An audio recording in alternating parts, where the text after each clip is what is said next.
ఓం శ్రీ గురుభ్యో నమః. ఓం శ్రీ మాత్రే నమః. వెల్కమ్ టు కేకేటి భక్తి ఛానల్. అందరికీ నమస్కారం.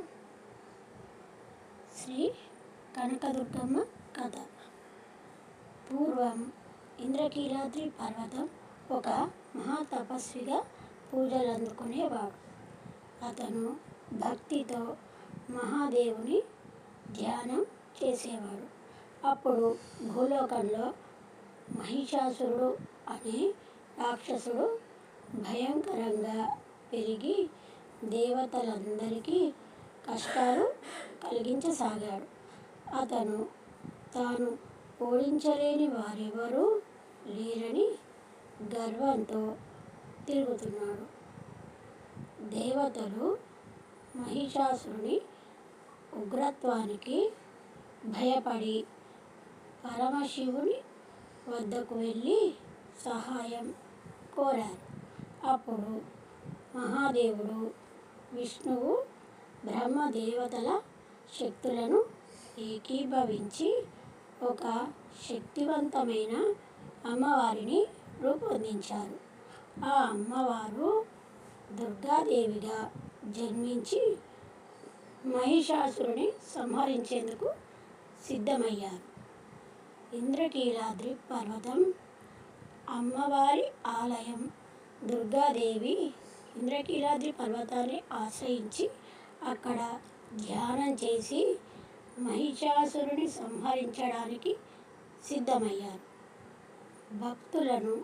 భక్తులకు తన అనుగ్రహాన్ని చూపిస్తూ విజయవాడను శాశ్వతంగా కాపాడేందుకు అక్కడే స్థిరపడిపోయారు.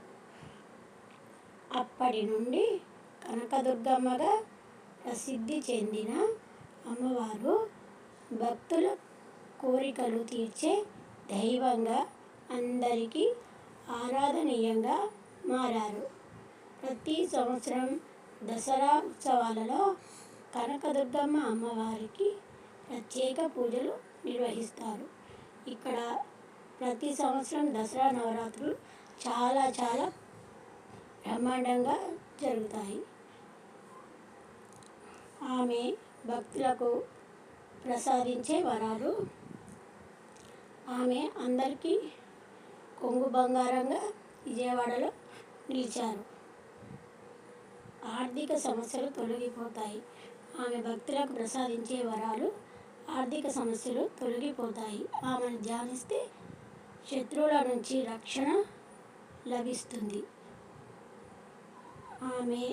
ఆమెను నమ్మిన వారికి ఆమె ఎప్పుడూ కొండంత అండగా నిలుస్తుంది. ఆమెను నమ్మితే కుటుంబంలోని కలహాలు కూడా తొలగిపోతాయి. భార్యాభర్తల అన్యోన్యత పెరుగుతుంది.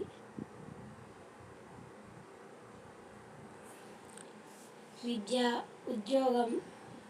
యోగం కలుగుతుంది. ఉద్యోగ యోగం కలుగుతుంది.